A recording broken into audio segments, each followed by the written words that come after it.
Okay, yesterday we kicked around using characterization in that second paragraph of the text analysis, the one where we talk about the author's craft, the one where we talk about a literary device or technique that the author uses to help us understand the central idea. So characterization was yesterday, and I always suggest it's a go-to thing to consider anyway in every text analysis you do.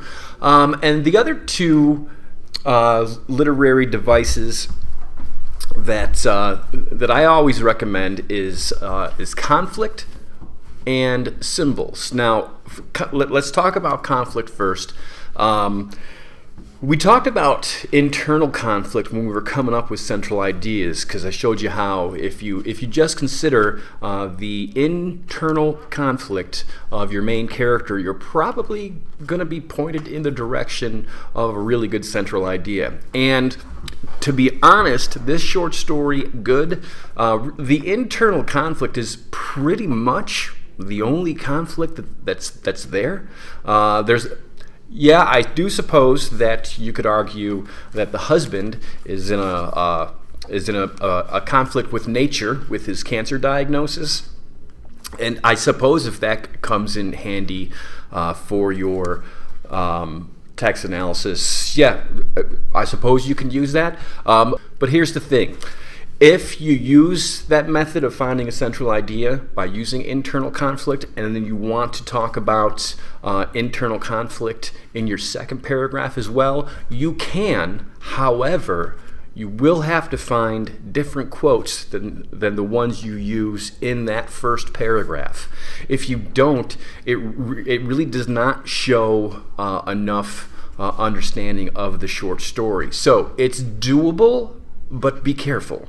And I want to spend more time talking about symbols, because in this particular short story, there's not a lot to talk about when it comes to conflict. It's all about her internal conflict. And yeah, I got a question about the narrator's internal conflict on today's assignment, the Google Doc that's waiting for you in Schoology. So let's get to symbols. We've talked about symbols before, especially when we did those assignments where we chose tattoos, whether it was to talk about ourselves or whether it was to talk about St. Lucy's Home for Girls Raised by Wolves. We did one that first quarter too. So when it comes to symbols, when you talk about symbols, remember, symbols don't have to be objects. They can, but they don't have to be.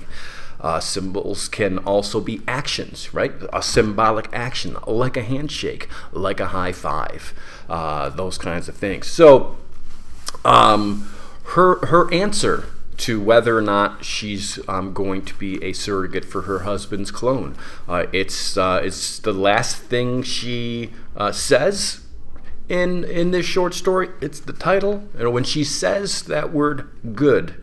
Could we argue that that's a symbolic action? I think we could. So I got a question on that Google Doc about that one. And I also want you to keep in mind that people can be symbols.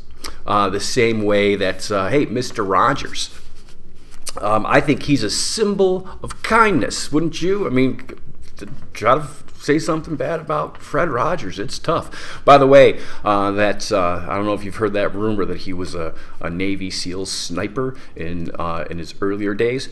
Totally not true. Not at all. It would make a neat story, but it's not true. But let's look at some other examples from in class. In Fahrenheit 451, Captain Beatty, he was a symbol of oppressive authority. And in the same way, we could say that Clarice was a symbol of youth and rebellion.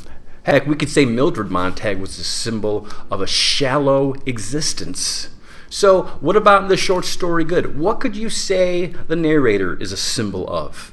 And what do you think the husband could be a symbol of? In the same manner that, we said Mr. Rogers, symbol of kindness, Captain Beatty, symbol of oppressive authority, and those other examples. So talk about the narrator and her husband. I got some spots on the Google Doc for that. And finally, just like yesterday, let's kick around the idea of whether or not symbols would be a good choice for your second paragraph of the text analysis. And don't forget, if the answer is no, you don't think it's going to work, that's fine. Explain why. Explain why in part of your answer, whether you think it's a good choice or not. So it gives me a chance to take a look at them and get inside your brains a little bit before we get to that final product, which will be coming up by the end of the week.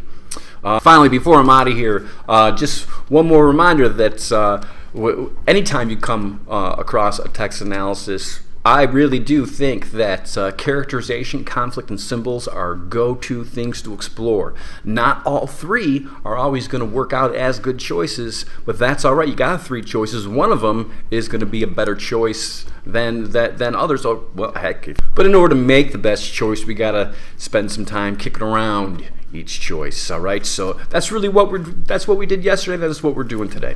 So I'm going to get out of here.